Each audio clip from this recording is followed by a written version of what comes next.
So let's start with the first puzzle. Why sex?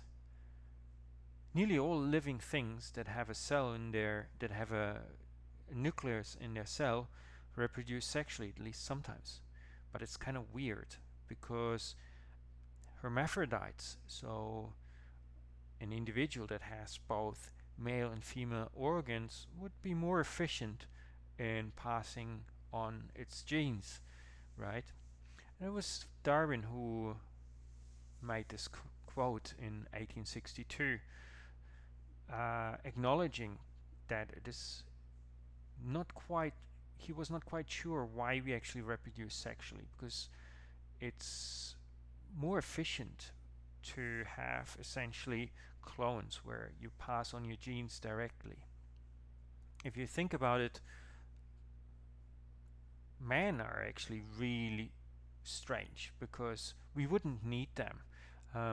Women, if they could just clone themselves, they would be so more efficient in passing on their genes. In a way, you can think of it as the twofold cost of sex, because what happens is, if you think about it, if a female has two offspring, two daughters, sorry, on this side, right? So, and then if they clone themselves again, so within 2 generations, like we would have 4 sets of the genes of one parent. So it's a really fast and efficient way of reproducing and passing on your genes.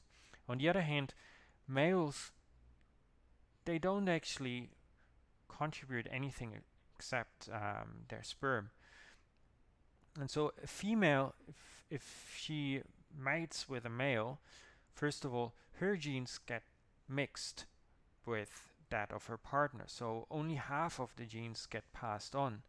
And then she will most likely have sons and daughters, right? So since the sons, again, don't reproduce themselves, she's losing half of the potential to pass on her genes again, right? So the twofold cost of sex comes from the fact that only one sex is reproducing, and through the recombination, only 50% of the genes are being passed on. So that is really puzzling or confusing if you think about it from a purely natural selection perspective, because it would be much faster to just reproduce, to clone yourself. So what is going on here? And what is even more puzzling is if you think about all the additional costs that come with sex, right? So first of all, you spend a lot of time away from the things that you actually need to do in order to survive, like finding food or avoiding predators. Instead, what happens is you go out and you search for a mate, which takes time and energy. Then, once you found a potential mate, you have to think about, okay, is that mate actually worth, like having sex with and reproducing yourself? And even more importantly, you most likely get into some kind of conflict with someone close to you, because often there's a shortage of mates, and we will get to that later. And so once then you have a mate, you need to spend a lot of time grooming and wooing your potential partner. And then worst of all, you have the risk of getting some sexually transmitted diseases. What the heck? This does not make sense if you think about it from an evolutionary perspective. Why waste all this time and energy on something that could be so easily solved through just cloning yourself? What's going on? Why? One of the arguments is often that sex helps to increase variation, but biologists have pointed out that is not actually true in quite a few situations, and it really depends on specific conditions.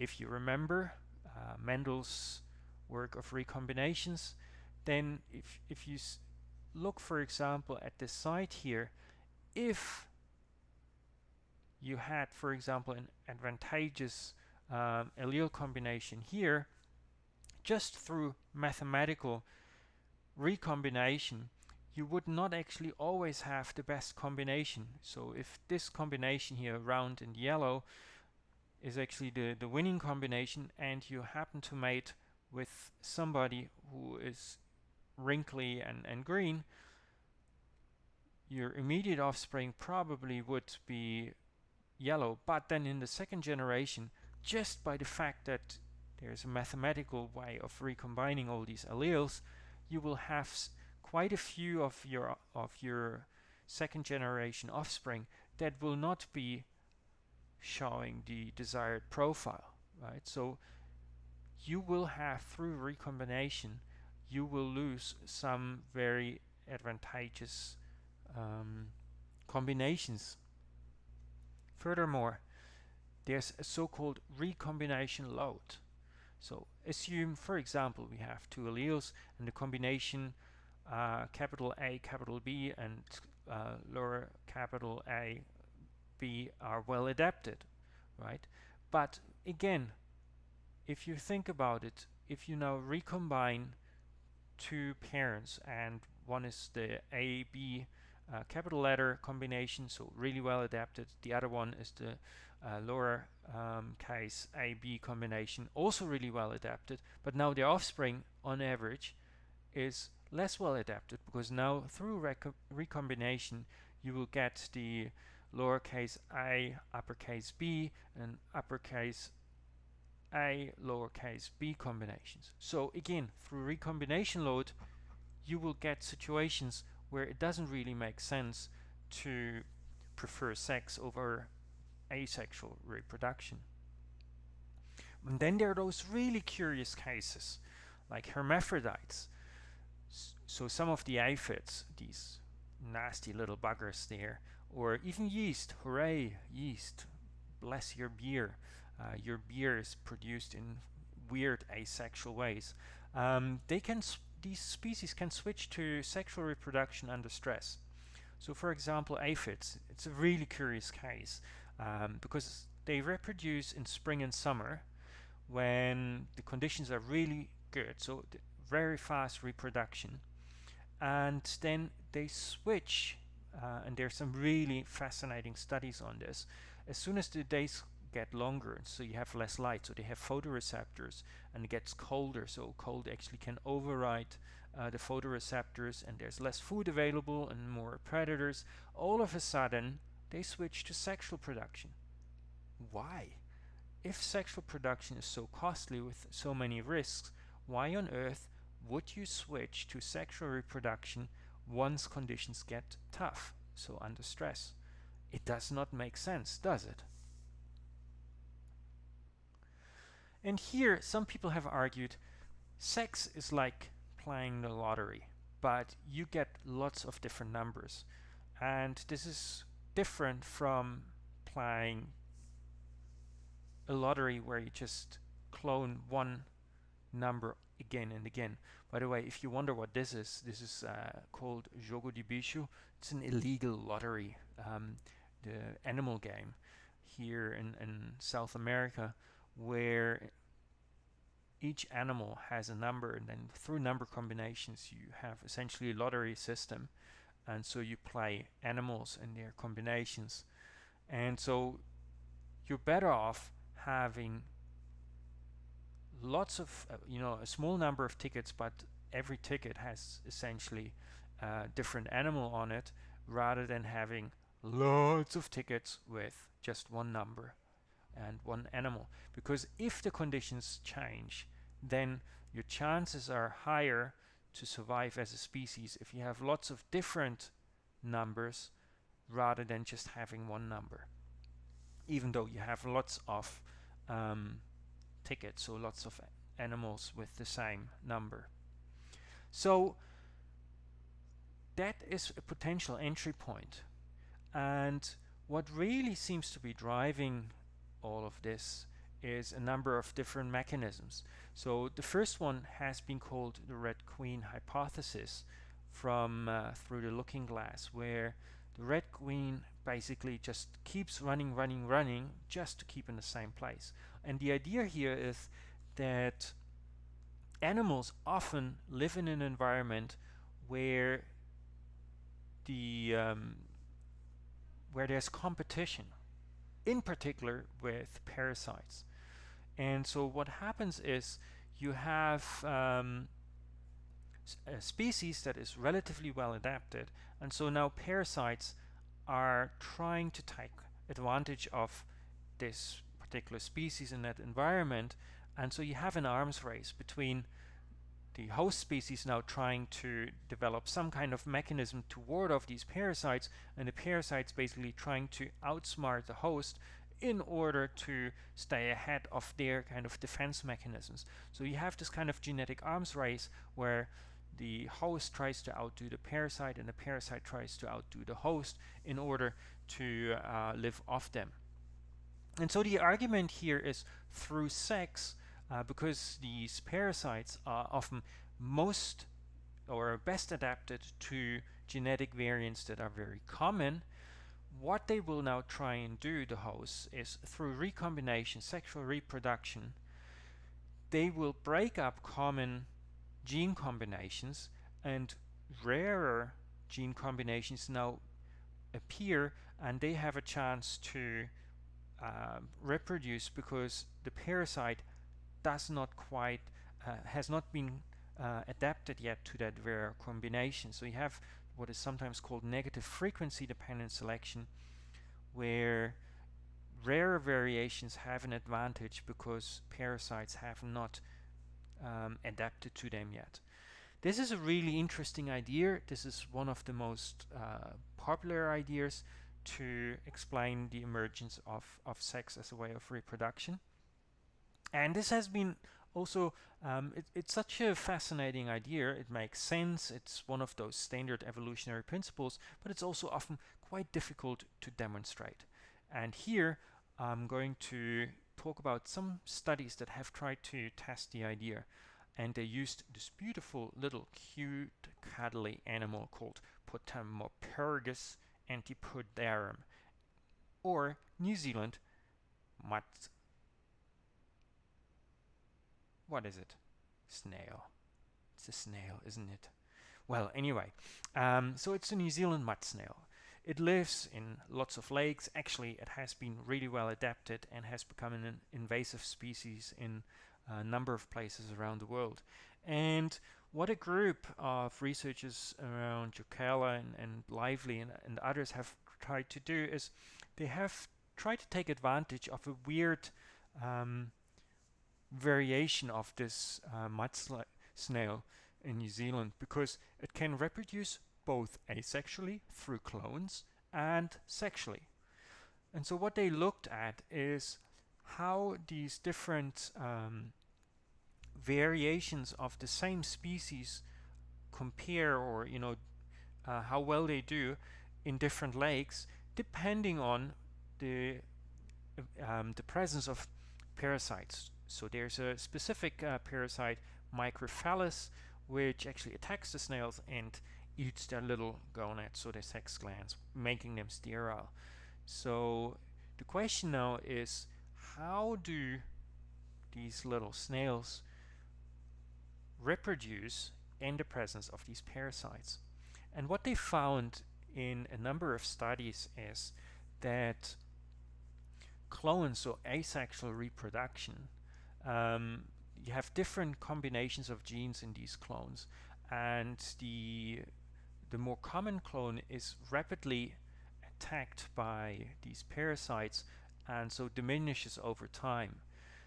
And so what you see is that different clones, so with different genetic combinations, appear and disappear over time. So down here you have a number of individuals with a specific type of clone, and as you can see, one clone that was very common kind of disappears over time.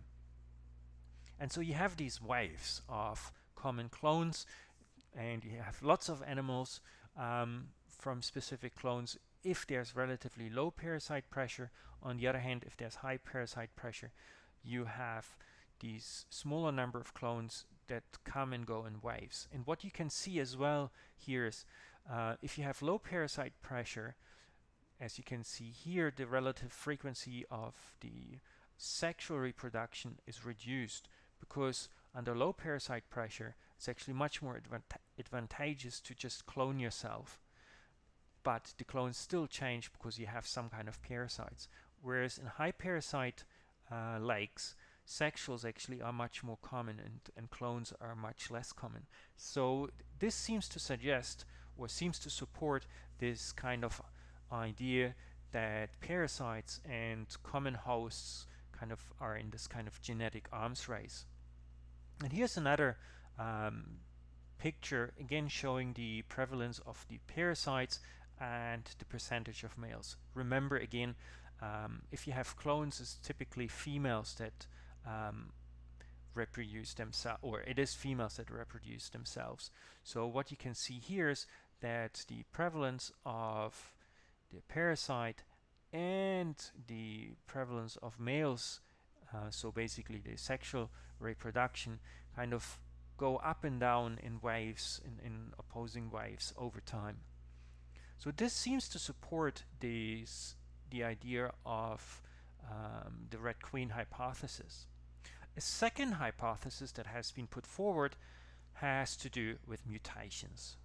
So you are probably familiar with mutations. These are kind of copy failure, as DNA is being copied, but also we have mutations in our cells through external influences, so where the DNA breaks down.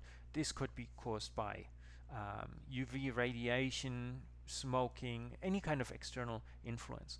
What actually matters evolutionary is the mutation in the gametes, so in the germ cells, because that is being passed on. And as you can imagine, again, in a specific environment, the longer an individual lives, there is more of a chance that mutations accumulate in the germ cells and then being passed on. And mutations can be silent. They don't actually make a difference. They can create havoc in the sense that, like they change, for example, the production of a protein, or they can actually be nonsense, so changing something to something completely different. So, for example, beast, we could have these nucleotides here, and so we could have, for example, a substitution in one specific case. So beast, like you substitute a B for F, it comes to feast. You can insert nucleotides, so breast. You can delete, so lose some nucleotide, or inverse, like beets here. And the important thing really is that mutations can make a difference, but the real risk is when mutations are bad, harmful, or deleterious. So they actually create damage to the body. And the problem is, if you clone yourself over generations, you accumulate all these mutations in an animal, and the population will therefore have a much higher rate of mutations, which in all likelihood will have also a large number of harmful mutations. And with asexual reproduction, you can't actually easily get rid of those mutations. This idea has been again studied with a number of animals. For example, with this cute little mini lobster called Daphnia Purelex. So that was a study published in Science in 2006. And what they studied is whether mutations in the mitochondria, so in the powerhouse of the cells of this little cute mini lobster, would accumulate in asexual compared to sexual variants of this little creature. And what they found was that in asexually reproducing lines or variants of this Daphnia microlobster, mutations accumulated, and therefore more harmful mutations are actually accumulated in these variants. On the other hand, in sexually reproducing species, so where two animals actually recombined their genetic material through sex, they were able to trade defective alleles with working ones, and so reduce the overall number of mutations in their specific line. So that was a pretty cool study. Another study that was published a few years later with this little beetle here, they looked at the accumulation of mutations under conditions where you either had lines that had sexual selection, so basically where animals were choosing each other, or they forced animals to always breed with each other. And then they did inbreeding, so basically through inbreeding you increase the number of mutations that accumulate in a line, and what they could show is those experimentally reproducing animals. It was a pretty massive experiment, like which went on over continued over 7 years, following these little beetles over 7 years of their sex life. What a fun project. What they found was that sexually reproducing beetles, so the red line there, they were much better to cope with the negative impact of inbreeding, so the accumulation of mutations, compared to those that were not able to sexually reproduce, so the blue line, and after 9 generations they were gone, they were dead meat. So sexual reproduction can help a species to get rid of harmful mutations over time. So that seems to be pretty good, eh? But let's have a look at another fascinating problem, and we need to focus on that problem to just introduce the kind of flip side of what I just talked about.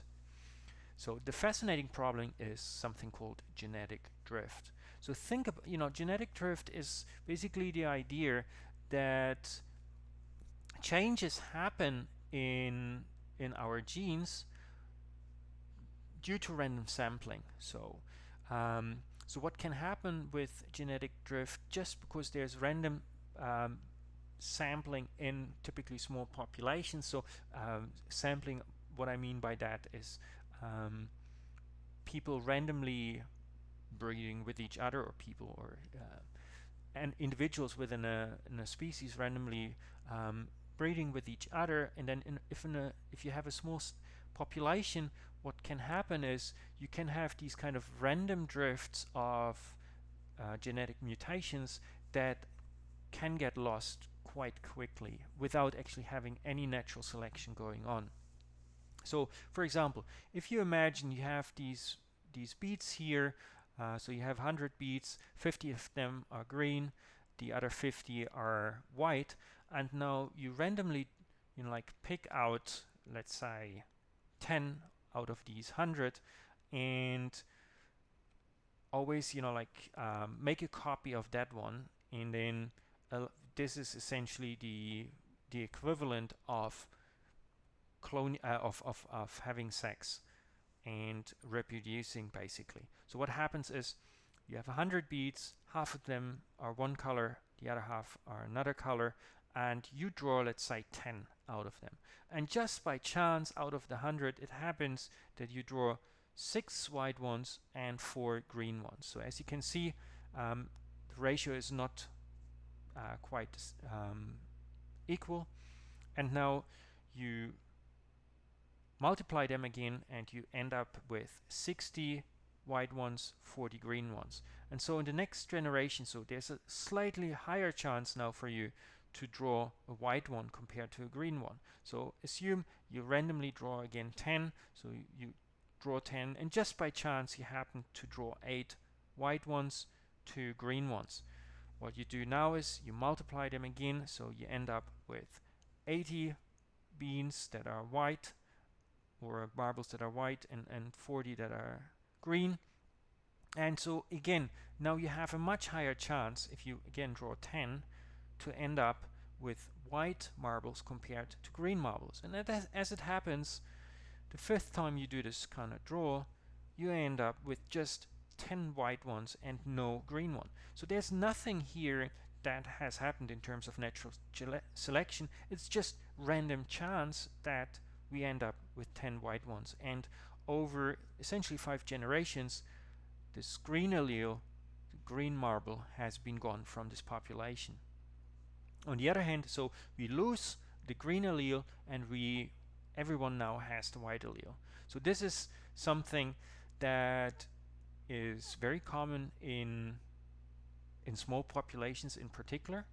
And people have talked about genetic drift as the kind of default option if we look at genetic changes over time. Because through random sampling, essentially, people randomly hooking up with each other, individuals within a species, you might actually have changes, genetic changes that have nothing to do with selection. And so you might have a very beneficial gene that over time disappears, right? So, and this effect is particularly dramatic if you have small populations. So if you have just 20 marbles instead of 100 and you only draw 4 marbles, you very quickly can get rid of a specific allele, even though that allele can be beneficial for the species, but just through random chance it disappears. So how can we how can we prevent this? And here our good old Sir Ronald Fisher comes in again. In his famous 1930 book, he proposed that through recombination it is possible to actually bring beneficial genes back out into the open and counter some of the genetic drift that is happening just through random sampling. And fast forward, and lots of mathematical complications and problem solving, people actually then proposed, so this is Hill and Robertson in 1966, they proposed you can actually combine this previous argument of the mutation, so purging harmful mutations from the gene pool, with this method, or with this argument that actually sexual reproduction can help to keep positive or beneficial genetic variants in a population. So these are basically flip sides of the same coin, and they call this the breaking apart selection interference, where selection on one gene locus that is genetically linked to a second gene locus may interfere, and through sexual reproduction, so sexual recombination of these genes, you can actually break up these gene linkages and keep beneficial mutations in a population, and you can get rid of harmful mutations. So that's a really complex, more mathematical approach, but it is well supported by empirical evidence from animals. And so it seems, after all this kind of detour, that sex is advantageous after all. So it's good we have sex, isn't it? But the challenge is, now that we have sex, we have sexual selection. And that becomes really weird, actually, if you think about it. But that's the next story.